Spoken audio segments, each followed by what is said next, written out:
Ini habis dia namanya sedang di jalan atau gimana? Di telepon nggak bisa nyambung juga. Sementara silakan teman-teman di enable editing dulu, Malik. Gimana Pak? Itu di enable editing dulu, yang di atasnya tuh. Oh iya.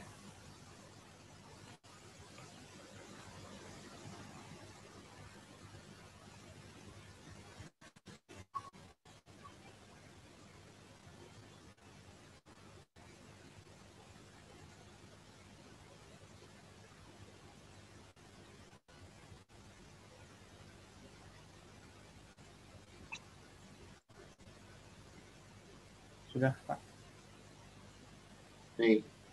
Sambil menunggu ya, Bapak sebentar ini mau sambil menunggu Abi Sudirman. Jadi tentu yang akan ngisi adalah beliau, mudah-mudahan beliau senantiasa bisa hadir dan tidak ada apa-apa mungkin ya. Karena di telepon tidak aktif terus, kita doakan yang terbaik untuk beliau. Mudah-mudahan segera cepat bisa gabung. Baik, hari ini teman-teman membahas tentang akhlak sebagai indikator kesolehan. Bapak mungkin hanya sedikit saja membahas terkait akhlak gitu ya. Coba ke slide yang ketiga saja, trilogi ajaran Islam. Malik. Ya, Bapak untuk nanti perhatian dan yang lainnya bisa teman-teman dapatkan mudah-mudahan jadi referensi. Tapi intinya begini teman-teman, terkait akhlak ini kan dari kata khuluk gitu ya. Akhlak gitu ya. Sama akar katanya dengan makhluk dan sama akar katanya dengan khalik akhlak. Kalau kita seringkali memaknai akhlak itu sebagai budi pekerti atau perangai. Nah, ada istilah-istilah yang lain, yaitu ada etika, ada moral. Lalu apa bedanya antara budi pekerti dalam artian etika, budi pekerti dalam artian moral, dan budi pekerti dalam artian akhlak? Nah, fokus yang ingin Bapak sampaikan, inilah yang menjadikan akhlak itu berbeda dengan etika atau moral. Kalau Bapak bahas etika itu lebih condong kepada logika manusia terkait baik dan buruk. Makanya ada filsafat etika. Jadi kalau teman-teman misalkan punya pemikiran tentang suatu kebaikan, artinya orang lain pun punya perspektif kebaikan menurut mereka. Sehingga kalau etika itu lebih kepada siapa yang memuncul aturan itu, aturan perbuatan itu, dan juga siapa juga yang mengiyakan atau membenarkannya. Sehingga orang Sunda dengan etika otak berbeda segi ngobrol.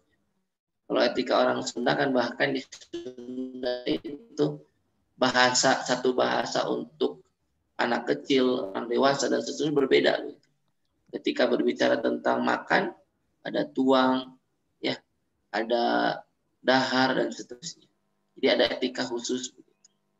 Nah, sama kalau misalkan berbicara di Sunda kan lebih lemah lembut begitu. Tapi kalau misalkan di Batak kan dengan intonasi yang lebih tinggi. Bagi orang-orang di sana itu tidak menyalahi etika. Tidak menyalahi etika. Tapi kalau misalkan kita berada di masyarakat yang tidak terbiasa seperti itu, ya seringkali dikategorikan jangan hal yang biasa.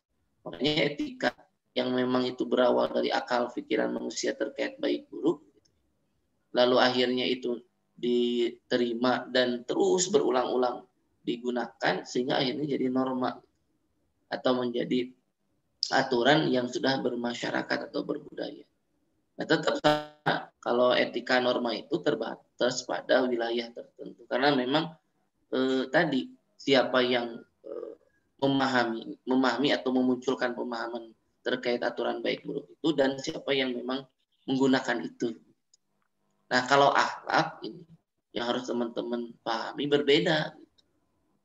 Kalau akhlak itu karena dasarnya itu adalah di sini kan ada trilogi ajaran Islam.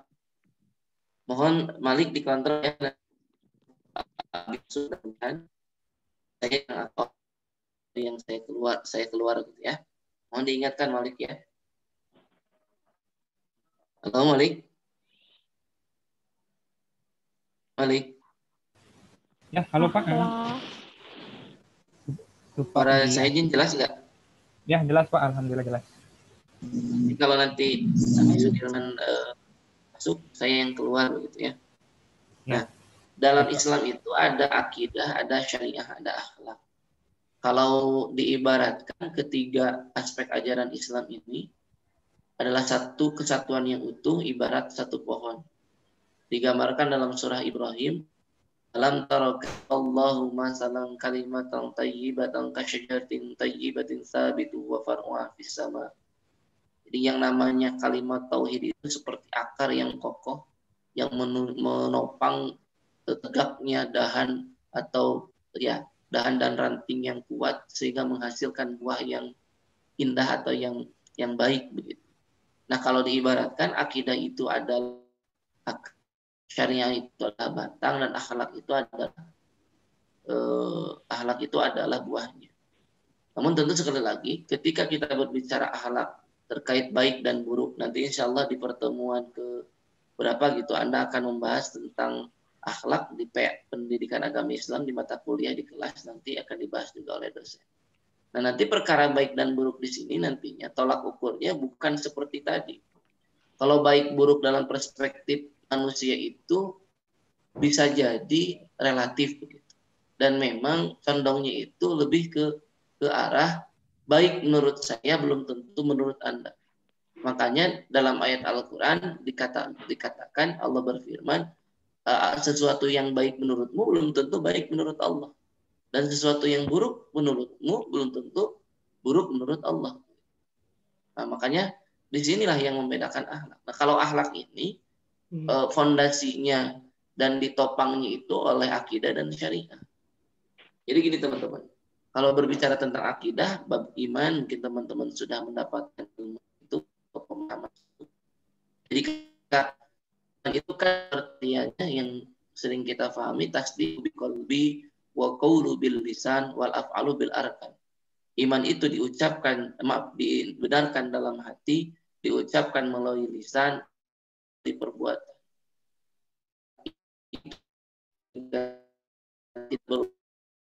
Taatan dalam ibadah dan kebaikan. Rasulullah Shallallahu Alaihi Wasallam diturunkan ke kalimat akhlak untuk menyempurnakan akhlak. Tapi bagaimana cara Rasulullah menyempurnakan akhlak dalam sejarah, dalam apa istilahnya penjelasan-penjelasan yang didapatkan, yang didapatkan dari para ulama menyebutkan bagaimana sejarah Rasulullah pertama kali mengajarkan ke para sahabat itu adalah keimanan, menanamkan nilai-nilai keimanan terlebih dahulu. Terus selanjutnya melakukan atau baru mewajibkan untuk melakukan syariah. Yang semuanya itu sekali lagi adalah satu kesatuan yang utuh. Jadi bila berbicara akhlak sekali lagi bukan baik dalam perspektif kita, ya. Jadi yang namanya baik belum tentu benar, tapi yang benar sudah pasti baik. Nah, teman-teman harus paham di sini juga. Kadang gitu ya, tadi Bapak sampaikan, ketika perspektif baiknya menurut kita, dan yang namanya kebaikan itu adalah suatu fitrah yang Allah tetapkan berikan kepada kita, meskipun memang tadi sekali lagi jadi perspektif kita terkait kebaikan itu sendiri. Nah, kebaikan itu bisa menjadi benar adalah ketika terbimbing dan terarah kepada Allah Subhanahu wa taala, yang artinya harus didasari oleh akidah yang kuat. Bagaimana kebaikan itu juga kokoh? Harus dilatih melalui syariah. Harus dilatih dengan melaksanakan berbagai kewajiban atau berbagai perintah yang Allah berikan dan menjauhi segala hal yang Allah larang. Jadi akhlak yang benar itu atau kebaikan dikategorikan akhlak jadi akhlak yang baik itu adalah ketika didasari oleh iman dan dilatih melalui amal soleh atau melalui ibadah yang memunculkan amal soleh selanjutnya yaitu pribadi atau akhlak yang mulia. Jadi sekali lagi, ini tidak bisa dipisahkan satu sama lain. Karena gini teman-teman, kadang ada orang ya yang akidahnya kuat, syariahnya kuat misalnya. Tapi tentu kita harus juga, kalau kita menilai diri kita ketika kita melakukan sholat saja, apakah sudah berdasarkan akidah yang benar? Karena kan dalam Al-Quran dijelaskan, inna sholata tanha anil fahsya'i wal munkar. Buah dari hasil dari sholat kita itu adalah kita terjauh dari perbuatan keji dan munkar. Kalau misalkan kita masih melakukan perbuatan keji dan munkar, berarti ada masalah dengan kualitas keimanan kita atau fondasi kita melakukan dalam melakukan ibadah tersebut ada hal yang kurang tepat dan tidak dengan apa yang dicontohkan oleh Rasulullah. Begitu. Jadi pembiasaan melalui ibadah itu tentu akan berpengaruh pada akhlak kita. Sama halnya seperti ini teman-teman. Kalau kita dibiasakan oleh Allah melakukan kebaikan atau bahasanya tadi ibadah. Ibadahnya itu kita bukan hanya sekedar rutinitas tapi jadi kebutuhan gitu ya. Kebutuhan. Kita tentu akan memiliki akhlak yang baik. Nah, artinya di sini tidak bisa kita sebut gitu ya. Ketika kenapa sih ada orang yang dia rajin tapi ke tetangganya dia tidak baik, nah berarti belum sesuai dengan apa yang seharusnya. Karena yang seharusnya itu ketika dia memiliki akidah yang benar, syariah yang sesuai atau yang benar juga, maka yang muncul adalah hati yang mulia. Kita tidak bisa menilai dan menjudge orang lain salah. Ini memang untuk introspeksi diri kita sendiri. Jadi sekali lagi, ketika teman-teman melakukan suatu ibadah, maka sebenarnya itu melatih diri kita untuk nanti memunculkan akhlak yang mulia. Makanya ada suatu ungkapan menyebutkan begini, ibadah itu tidak dikategorikan berhasil hanya ketika ibadah itu dilakukan. Tapi setelah ibadah itu dilakukan, apa yang Anda lakukan? Sehingga ada ungkapan juga yang menyebutkan kebaikan yang sebenarnya adalah manakala ketika kita melakukan kebaikan, kita terdorong untuk melakukan kebaikan selanjutnya. Nah, sekali lagi, ini adalah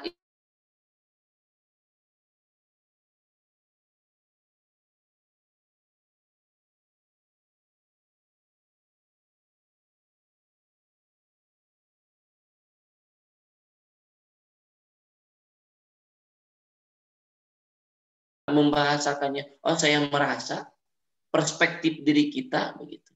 Ya, perspektif diri kita tentang sesuatu baik belum tentu menurut Allah itu baik. Dan fahsya dan munkar itu bukan berarti kita terhindar dari perbuatan buruk dan tidak melakukan perbuatan zalim. Anda harus sadar ketika Anda meninggalkan kewajiban Anda sebagai hamba Allah, yaitu sholat, itu pun adalah perbuatan keji dan munkar. Jadi sekali lagi ini satu kesatuan.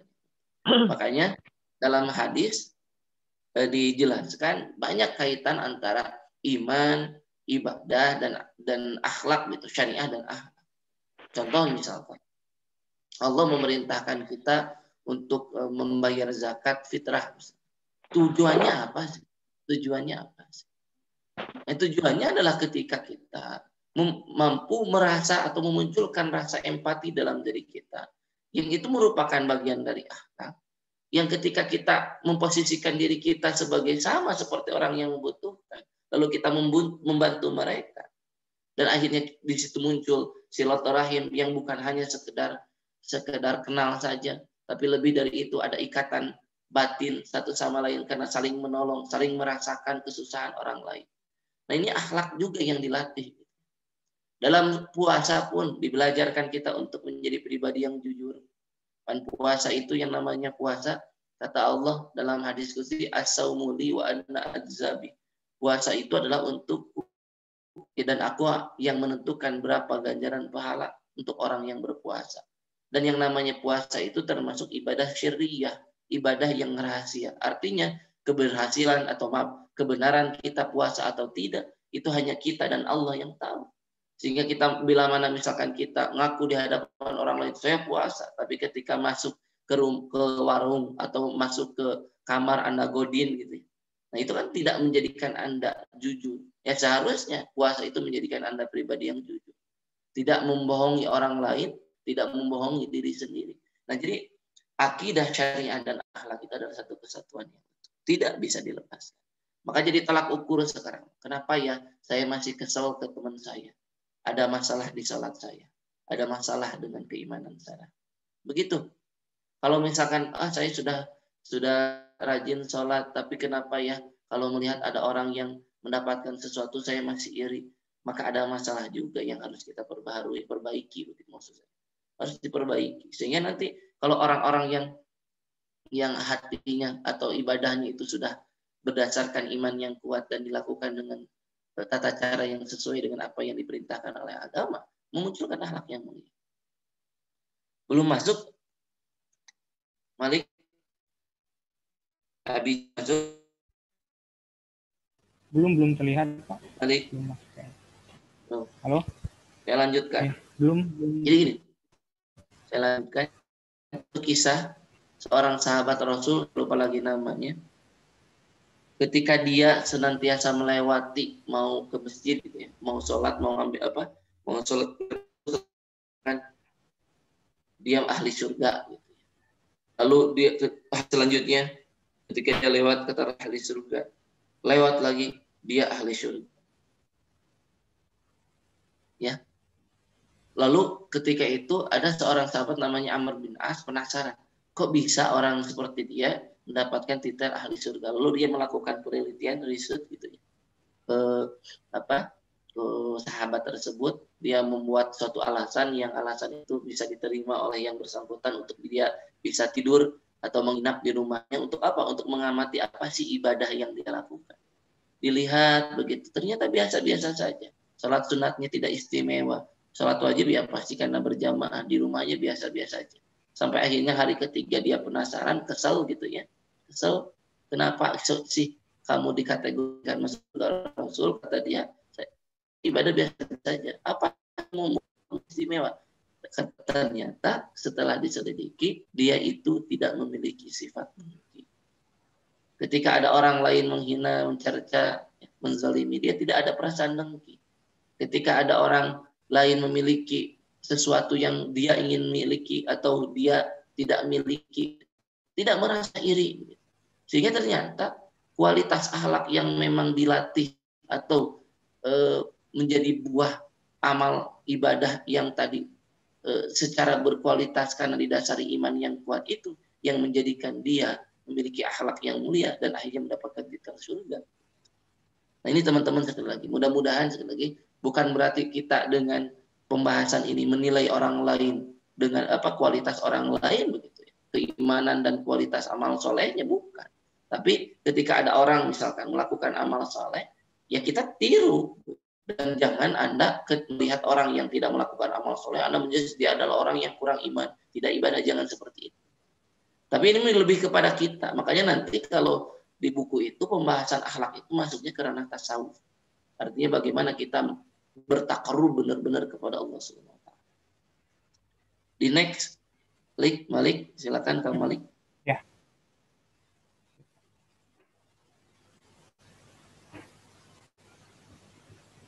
Nah, di sini pengertian akhlak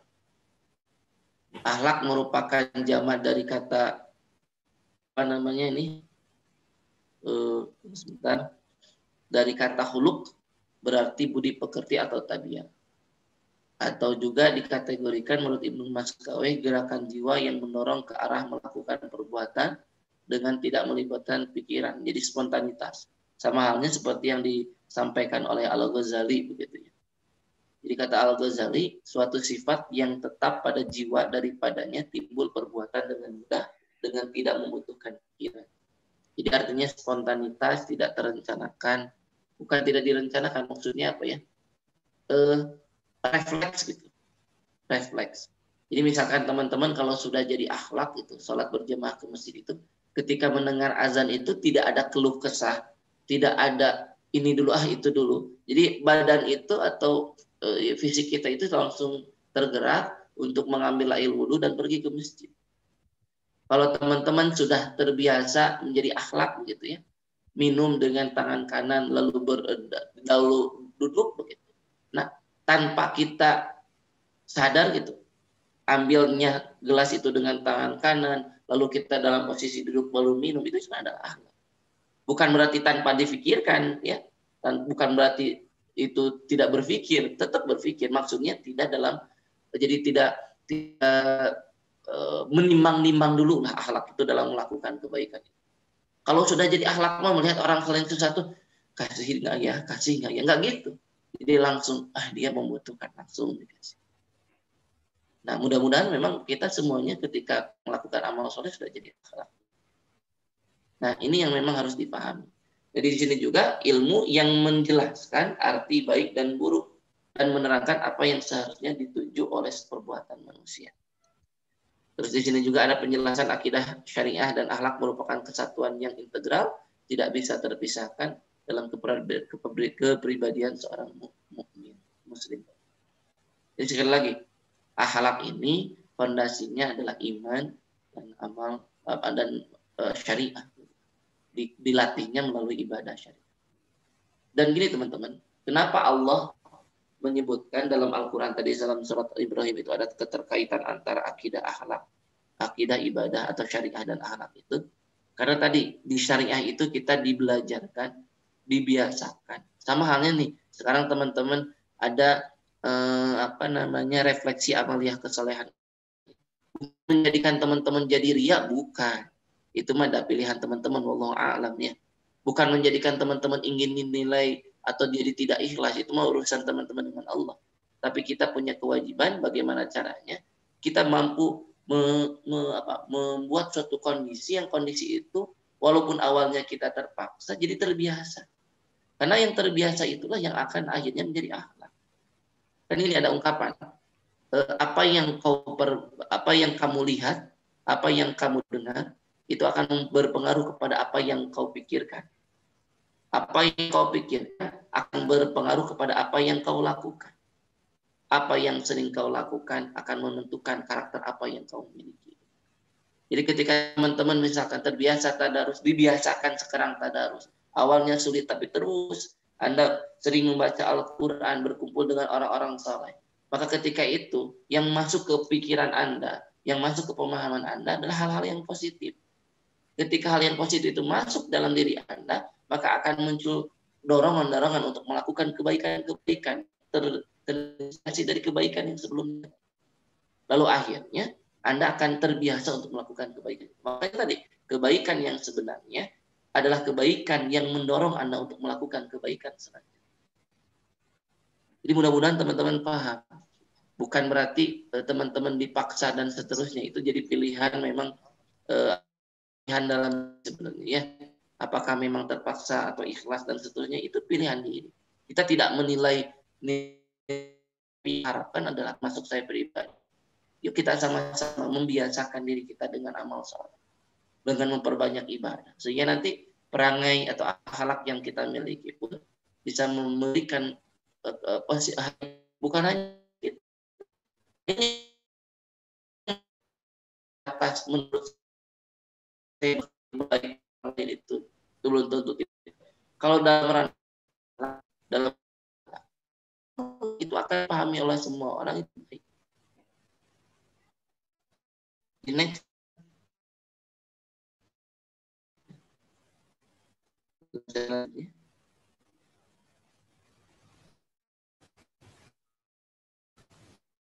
Akhlak kepada Allah dulu. Akhlak kepada Allah dulu nomor. Nah, akhlak ini akhlak. Nah, akhlak kepada Allah itu diantaranya adalah ibadah. Makanya tadi satu kesatuan itu integral, tidak bisa dipisahkan sama. Jadi ketika Anda misalkan mengabdikan hanya la ma'budu illallah, ya tidak ada yang berhak disembah, yang dijadikan tempat menghamba kecuali Allah Subhanahu wa taala. La maqsuda illallah, tidak ada tujuan, tidak ada apapun yang kita tuju atau kita maksud kecuali Allah. Sehingga patuh kepada Allah, berserah diri hanya kepada Allah, bersyukur hanya kepada Allah, ikhlas dengan keputusan Allah, penuh harap kepada Allah, mohon pertolongan kepada Allah, cinta kepada Allah, takut dan hilangnya rahmat, akan hilangnya rahmat. takut akan siksa Allah Subhanahu wa taala. Takut kepada Allah itu adalah lebih kepada gimana kita memaksimalkan kualitas diri kita untuk melaksanakan hak-hak Allah terhadap diri kita. Jadi terkadang kan kita selalu menuntut hak kepada Allah, tapi sudahkah kita memenuhi hak-hak Allah terhadap kita? Apa hak Allah? Ya, hak Allah adalah disembah karena Allah yang menciptakan kita. Hak Allah itu apa? Ya kita taati, turuti. Tapi luar biasanya Allah, meskipun kita senantiasa membangkang gitu ya. Tapi mudah-mudahan teman-teman di sini, anak-anak yang lakukan berseberangan dengan apa kan Allah senantiasa memberikan curahan nikmat kepada kita. Maka tidak ada alasan bagi kita untuk tidak mencurahkan kasih sayang atau kesumbangan. Jadi ketika kita misalkan, kalau saya membahasakan di bab iman yang membuahkan amal atau ketaatan kepada Allah. Jadi ketika misalkan kita benar-benar mencintai Allah, kita akan melakukan apapun yang dicintai Allah. Ketika kita mencintai Allah, kita akan melakukan sesuatu yang Allah perintahkan. Kita mencintai Allah, maka kita pun akan senang ketika Allah berikan ujian. Karena begitu pun ketika kita mencintai makhluk kan begitu ya. Ketika cinta itu kepada seseorang itu hanya memberikan senyuman, tapi itu berharga bagi saya. Kenapa? Dia adalah seseorang yang istimewa. Ketika dia memberikan sesuatu itu lebih bahagia lagi. Ketika misalkan dia meminta sesuatu, tidak ada tuh berpikir kita untuk menolak dan seterusnya. Kita akan maksimal melakukan apa yang dia minta dengan perasaan bahagia dan tidak terpaksa. Ketika dia misalkan melakukan suatu sikap itu sebenarnya bentuk kasih sayang cintanya kepada kita, yang akan kita lakukan adalah bagaimana kita memperlihatkan cinta kita kepada dirinya sehingga dia pun akhirnya memahami. Ya begitupun ketika Allah memberikan ujian kepada seorang mukmin itu tahu ujian itu adalah bentuk kasih sayang Allah, sehingga di situ dia bersyukur, ikhlas, penuh harapannya kepada Allah, memohon pertolongan kepada Allah. Allah itu sangat suka ketika kita itu senantiasa berdoa. Tapi tentu nanti dalam hal doa kita harus paham maksud dan itu ya, singkat saja. Next, kan?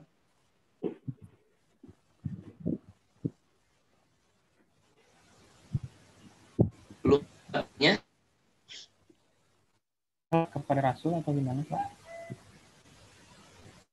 Ya, Abi belum masuk Abi? Belum Pak, belum masuk.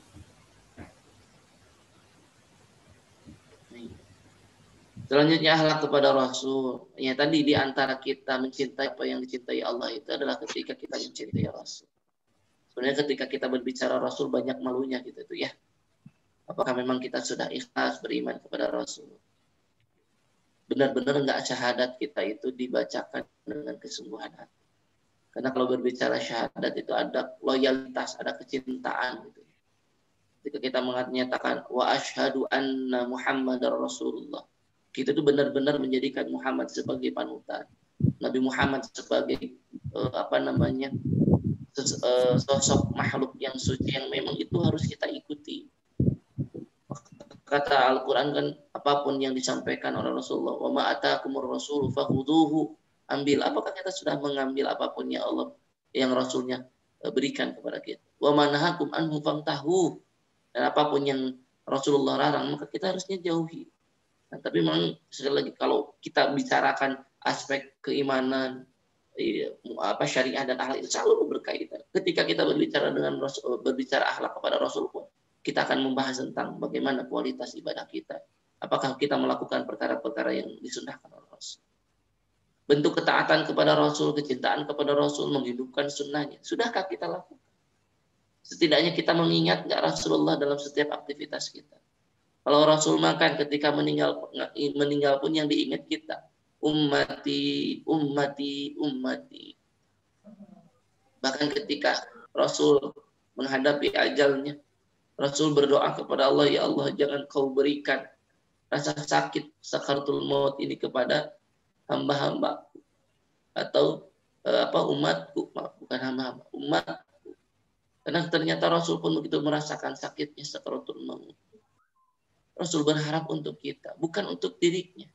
Nah, apakah yang sudah kita lakukan untuk Rasul? Ya. Apakah memang kita sudah mencontoh benar-benar? Laqad kana fi Rasulillahi uswatun hasanah. Sungguh dalam diri Rasul itu ada uswatun hasanah. Apakah memang kita sudah meniru apa yang dilakukan oleh Rasul? Ya. Menghormati pewaris Rasul kepada ulama. Terus juga di sini mempercayai berita dari Rasul. Karena ada golongan orang-orang yang menolak hadis. Nah, itu tidak berakhlak kepada Rasul. Berbicara dengan suara rendah, bermusyawarah dengan Rasul, melaksanakan ajaran Rasul. Next.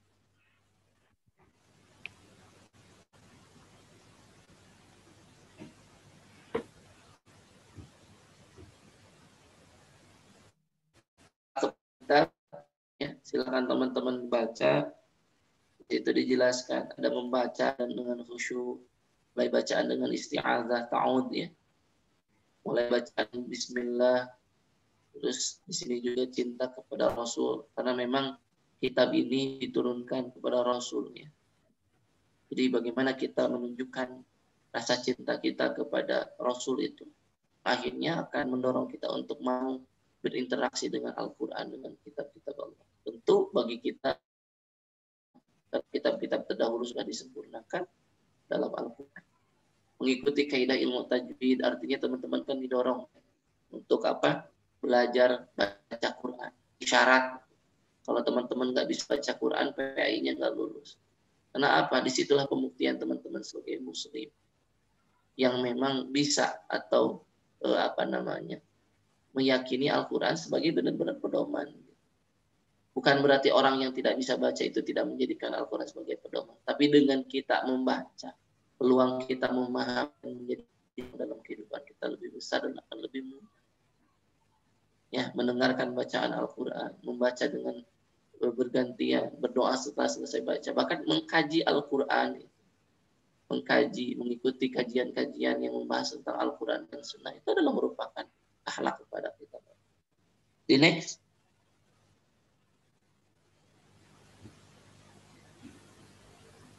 Nah, ini akhlak kepada diri sendiri. Yang terpenting adalah yang harus teman-teman ketahui bahwa Allah itu mengharamkan diri kita untuk menzalimi diri kita sendiri. Apalagi kita menzalimi orang lain. Ketika kita berbohong, sebenarnya kita telah menzalimi diri kita sendiri. Ketika kita berbohong kepada orang lain, yang rugi kita, tetap yang rugi kita. Orang lain tidak akan percaya ke kita. Ketika kita berbicara benar pun akan sulit dipercayai. Makanya kan kata Allah dalam Al-Quran, Innallaha la yuzlimun nasa syai'an. Allah itu tidak pernah kita manusia. Apa bukti Allah tidak menzalimi? Allah berikan hidayah. Allah berikan petunjuk bagaimana kita hidup. Hidup bahagia di dunia akhirat. Allah itu sudah berikan kepada kita dengan luar biasa. Sangat banyak. Dan Allah pun berikan contoh yang terbaik yang kita mendapatkan kebahagiaan. Tapi terkadang kita sendiri yang menzalimi diri kita. Makanya kata Allah, Innallaha la yuzlimun nasa syai'an. Allah itu tidak menzalimi satupun manusia. Walakin nas akan tetapi manusia yadzlimuna anfusahum. Makanya kan ini yang menjadi doa Nabi Adam ya. Rabbana zalamna anfusana wa inna taghfir lana wa tarhamna lanakunanna minal khasirin. Maka bagaimana akhlak kepada diri sendiri? Kan akhlak kepada diri sendiri itu ada yang bersifat hati,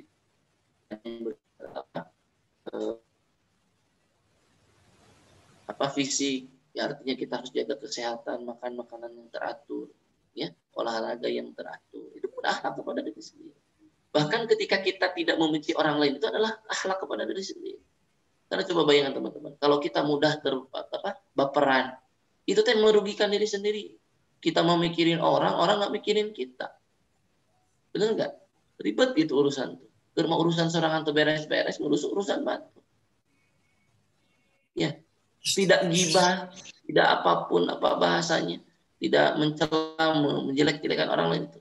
Menurutnya, kalau kita menjelek-jelekan orang lain, artinya merugikan kita. Itu adalah ketika kita menghindari itu adalah kepada diri sendiri. Harusnya tawadu dan takabur.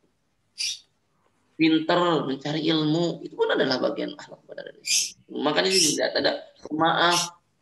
Coba teman-teman, kalau ada orang-orang yang menghina dan seterusnya, lalu kita marah terus. Pertama, ketika kita meluapkan amarah itu, buruk bagi diri kita, buruk bagi orang lain. Ketika kita tidak melampiaskan amarah itu, dipendam dalam hati, jadi penyakit. Ini lebih baik dimaafkan. Saya pernah menulis dalam status gitu ya, menyebutkan bahwa ketika ada seseorang yang telah menyakiti hati kita, jangan sekali-kali kau ingat sebesar apapun kesalahan ia, tapi ingatlah kebaikan yang dia lakukan sekecil apapun kebaikan itu. Bila mana misalkan dia tidak memiliki kebaikan apapun terhadap diri, maka ingatlah orang-orang terdekat yang orang-orang terdekat berikan kebaikan untuk diri. Mungkinkah orang tuanya, mungkinkah saudaranya, mungkinkah temannya, yang kita ingat itu. Dan apabila misalnya dari semua kawan, keluarga, dan dirinya sendiri tidak memberikan kebaikan kepada kita, maka ingatlah siapa yang menciptakan dirinya dekat dengan kita, hidup bersama kita. Siapa? Allah Subhanahu wa Ta'ala. Dan Allah tidak pernah memberikan keburukan kepada kita. Maka yang terbaik yang kita lakukan, memaafkan. Terus yang selanjutnya, akhlak kepada diri sendiri itu adalah keras. Etos dicontohkan orang Rasul, tidak pemalas. Terus yang selanjutnya dermawan. Terus di sini yang terpenting lagi adalah dasar utamanya, akhlak kepada diri sendiri adalah taubah, muraqabah, muhasabah. Karena dengan kita taubat, kita menyadari berbagai masalah atau kesalahan yang kita lakukan. Muraqabah, terus memperbaharui diri dengan cara apa? Muhasabah, ya, memperbaiki atau mengintrospeksi diri kita. Ketika kita tahu kita salah, lalu kita memperbaiki diri dengan mengintrospeksi diri, maka itulah akhlak yang sebenarnya, sehingga kita akan terhindar di sifat-sifat yang ke atas tadi, lawan kata sidik, amanah, istiqomah, dan seterusnya. Lanjut.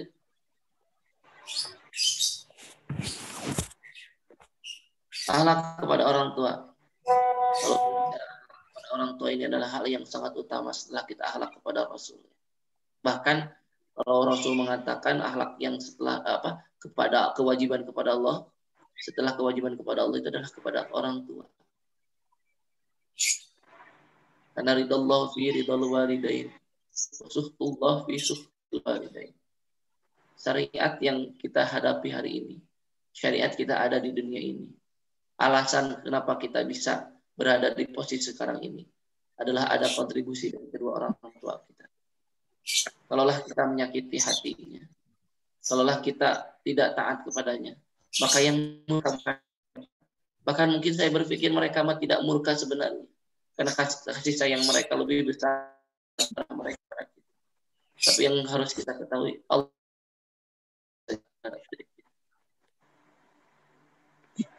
kita tidak meminta kepada Allah siapa orang tua kita.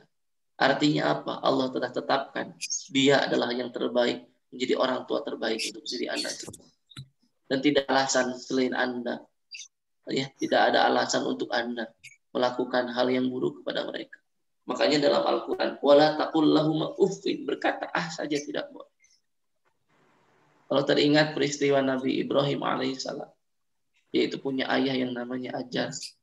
Yang namanya Ajar itu punya pekerjaan membuat berhala. Dan begitu besar marahnya ke Nabi Ibrahim.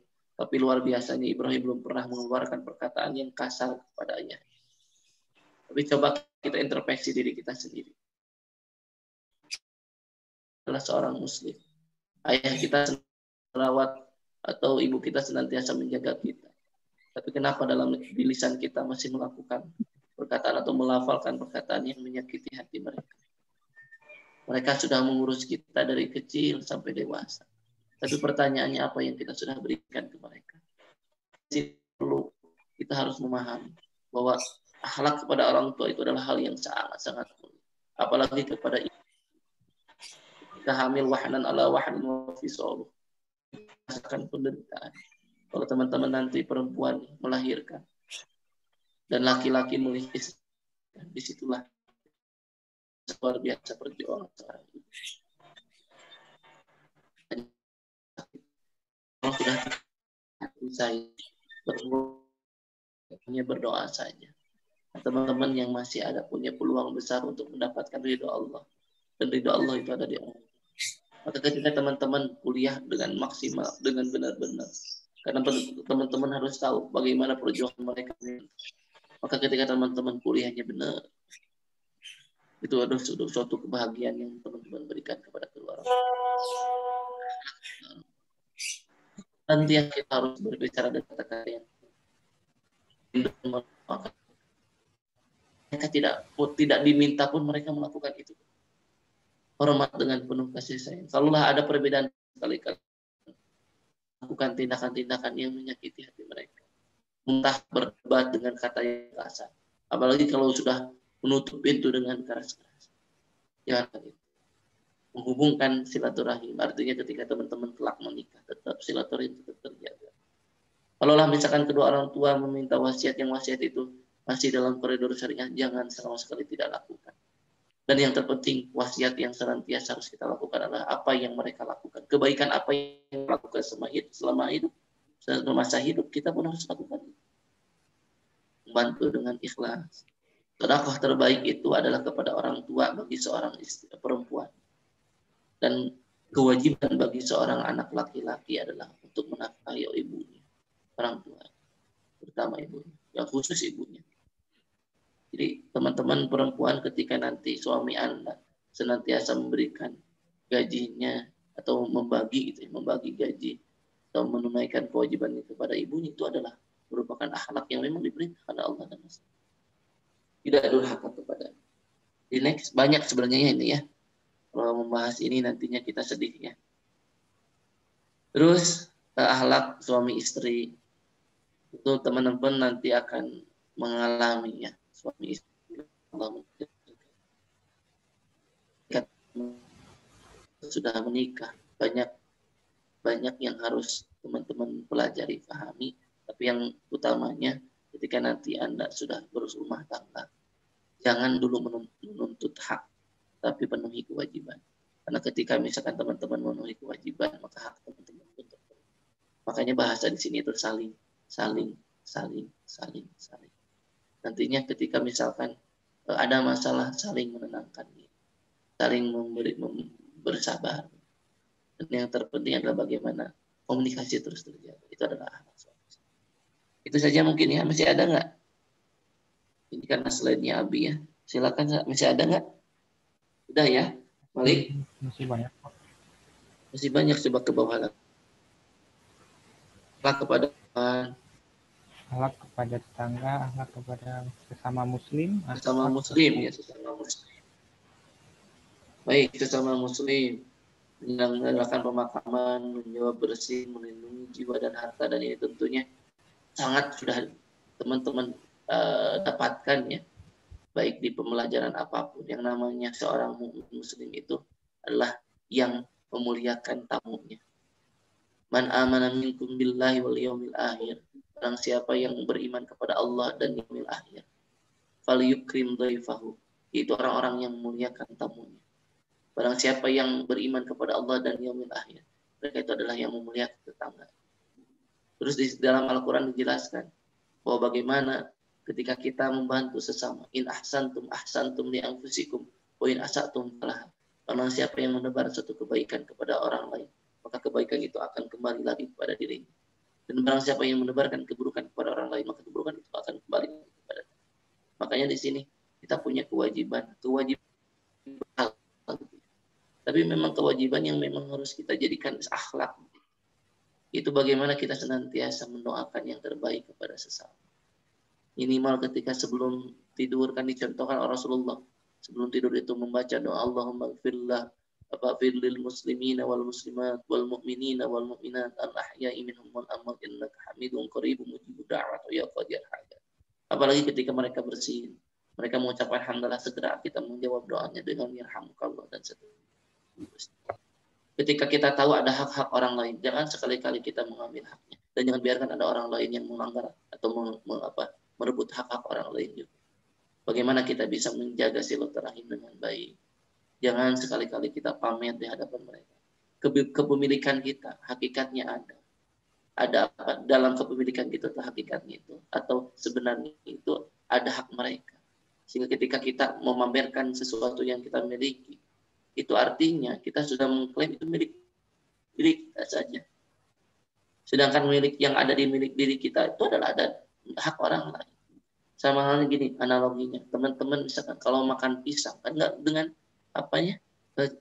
kulitnya, apalagi kalau teman-teman makan durian kan nggak sama biji sama kulit, pasti ada peruntukan yang sama dengan kita. Makanya tidak boleh kita pamer, apalagi takabur, sombong, mencela, menghina, iri dengki, dan menuduh atau mau menyebar fitnah.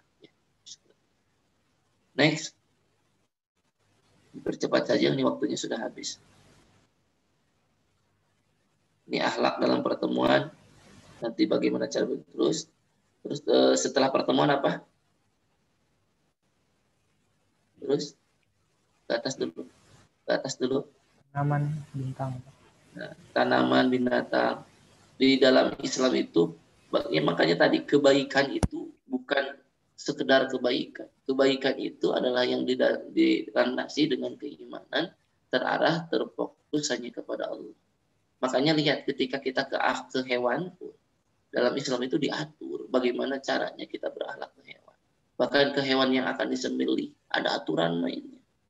Gak boleh sama sekali kita membuat dia stres, merasa tersiksa begitu.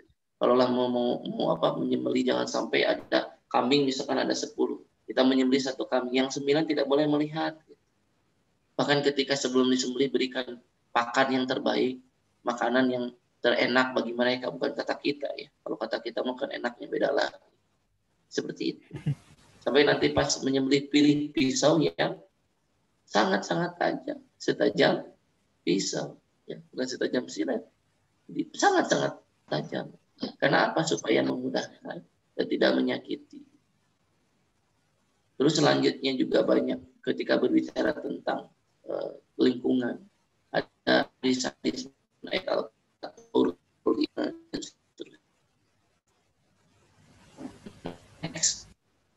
bahkan dalam peperangan fasilitas lingkungan alam itu jangan dirusak. Nah ini akhlak ketika makan, teman-teman sebenarnya sudah tahu ini ya. Terus next lagi, Malik. Ya Pak, terakhir. Akhlak di jalan, bahkan sampai di jalan pun gitu ya. Jadi 5S, senyum, salam, senyum, sopan, senyum, sapa, salam, sopan, santun. Senyum, salam, sapa, sopan, santun. Jadi bagaimana kita di jalan itu ya, harus sopan. Jangan berjalan itu lehernya kepalanya ke atas seperti orang seperti seolah-olah orang yang sombong. La tufsidu fil ardi marrah, tidak boleh kita berjalan di muka bumi dalam keadaan sombong. Terus tidak bergurau, artinya tidak melakukan hal-hal yang memang tidak diperlukan. Apalagi kalau main-main di jalan, khawatir nanti justru akan terjadi kecelakaan. Tidak mengganggu orang lain, terus menjaga penglihatan, tidak pamer perhiasan karena itu akan merugikan. Berdiri atau menghormati jenazah, ketika ada jenazah yang lewat itu ya di keranda, teman-teman melihat berdiri, itu adalah salah satu sunnah Rasul. Tidak membuang sampah sembarangan, membuang duri dari jalan itu supaya menyelamatkan orang lain, bukan menebar duri di jalan, apalagi kalau misalkan menebar paku karena ada usahanya tambal ban, tidak boleh. Terus membantu yang tersesat, tidak meninggalkan kawan. Nah, yang harus kita diskusikan gimana kalau ngeprank gitu ya. Kepada sesama, kalau di jalan-jalan melakukan itu bagaimana. Nah, ini yang memang harus kita paham. Sehingga ketika kita mau bercanda boleh, tapi jangan sampai menyalahi aturan atau ketentuan yang telah ditetapkan. Itu saja teman-teman materi dari Bapak. Terus ya. Belum masuk juga ya? Belum Pak, belum masuk. Jadi sudah dicari. Saya serahkan kembali kepada moderator. Baik, terima kasih kepada Pak Usup yang telah memaparkan materinya, pematerian mengenai akhlak. Baik, kita masuk ke situs Suski ya Pak? Atau bagaimana? Mangga. Ya. Silakan untuk teman-teman yang ingin bertanya dipersilakan. Jangan lupa NIM sama nama sama prodinya ya. Silakan. Saya baru sadar kamera saya tidak hidup ya. Mohon Iya maaf. Pak. Tidak apa-apa Pak. Silakan untuk teman-teman. Tidak diingatkan dari tadi. Makasih Saya tapi kira ya, nggak apa-apa. ya, Dan mohon saya kira dimaafkan lagi. masalah Ya. Ya Pak. Nah, iya. Saya kira masalah jaringan tadi Pak. Silakan kalau yang mau. Silakan untuk teman-teman Mangga. yang bertanya.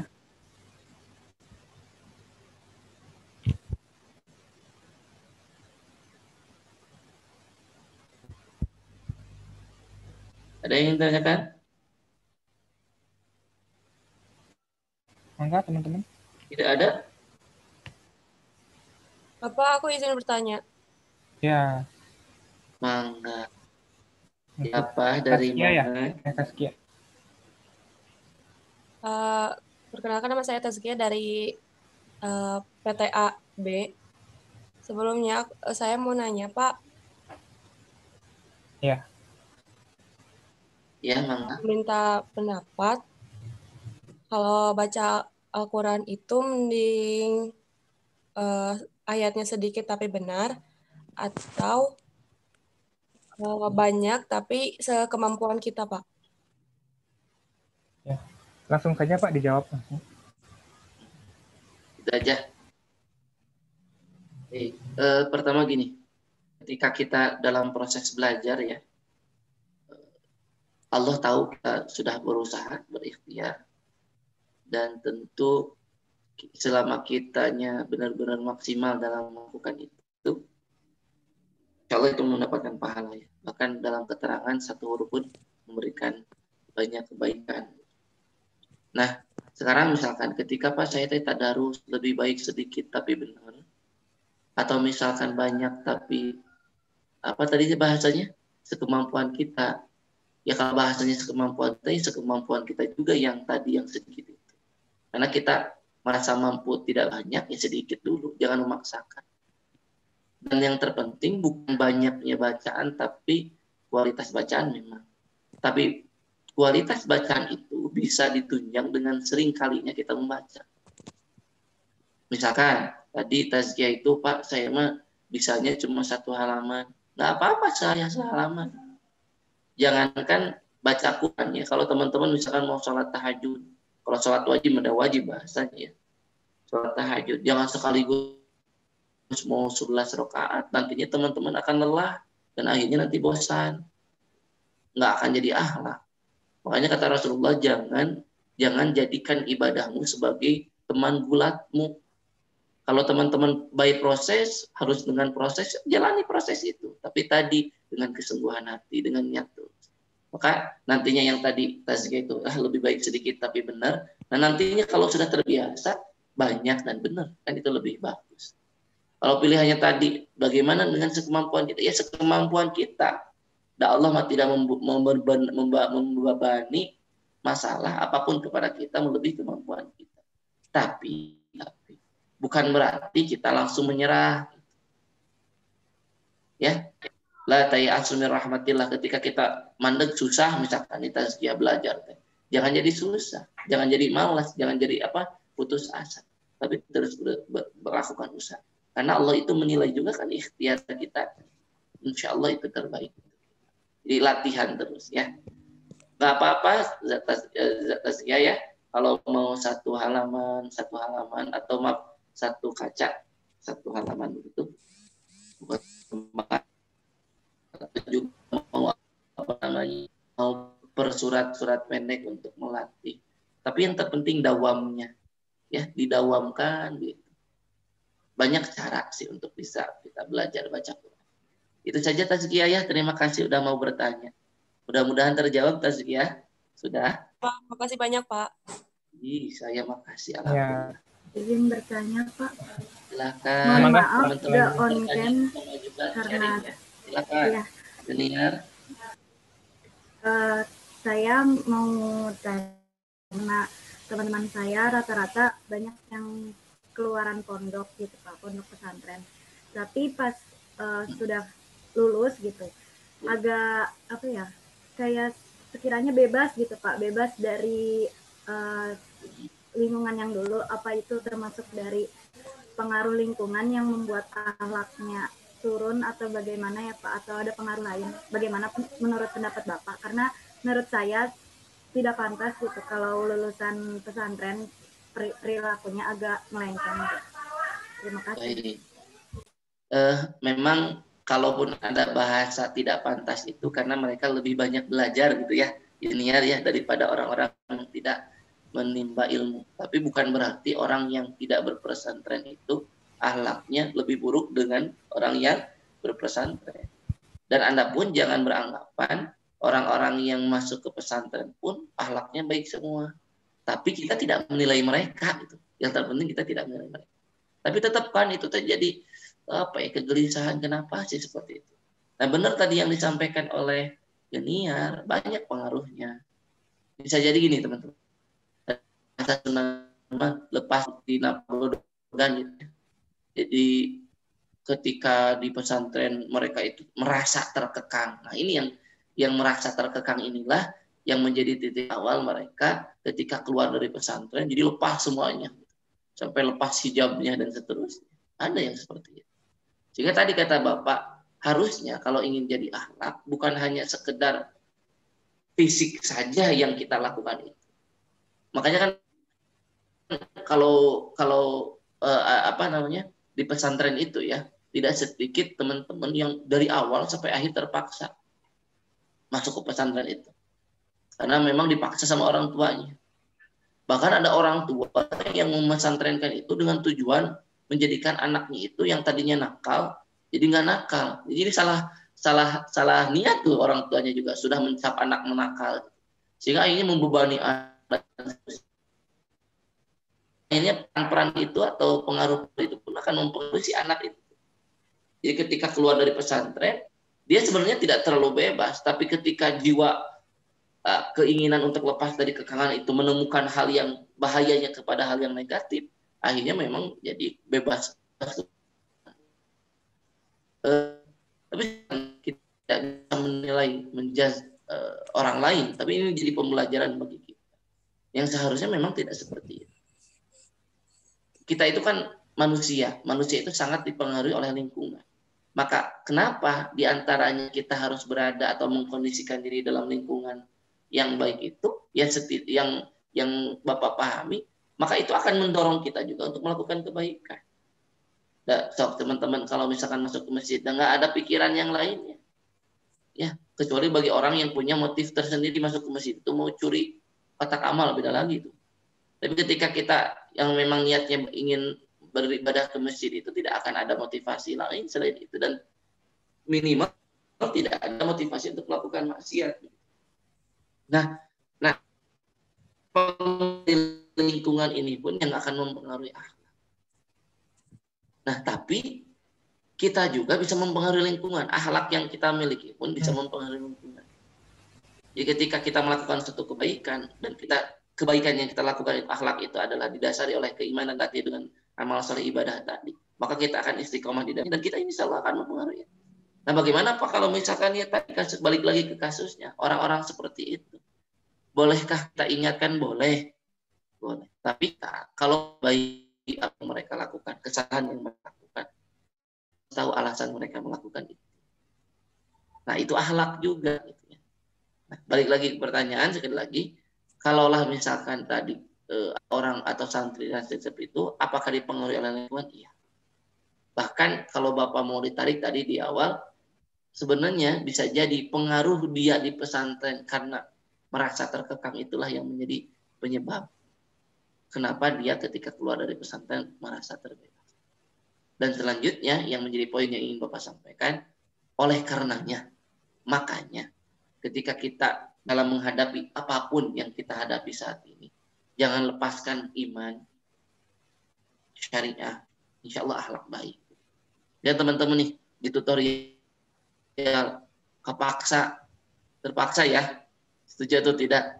Harus bergabung awal-awalnya terpaksa. Jangan hanya sekedar terpaksa.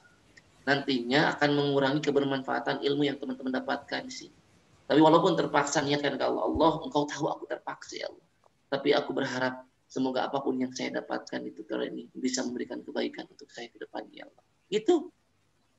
Kalaulah kamu terpaksa karena aku memaksamu, kata pengurus, kata dosen, ya, janganlah kau terpaksa karena Tuhan menuntutmu untuk melakukan suatu kebaikan.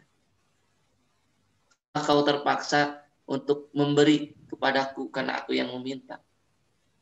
Janganlah kau terpaksa memberi sesuatu yang telah Allah berikan, yang Allah sudah tetapkan, titipkan untukmu kepada orang dan kau berikan kepada orang lain, dan bahasanya begitu.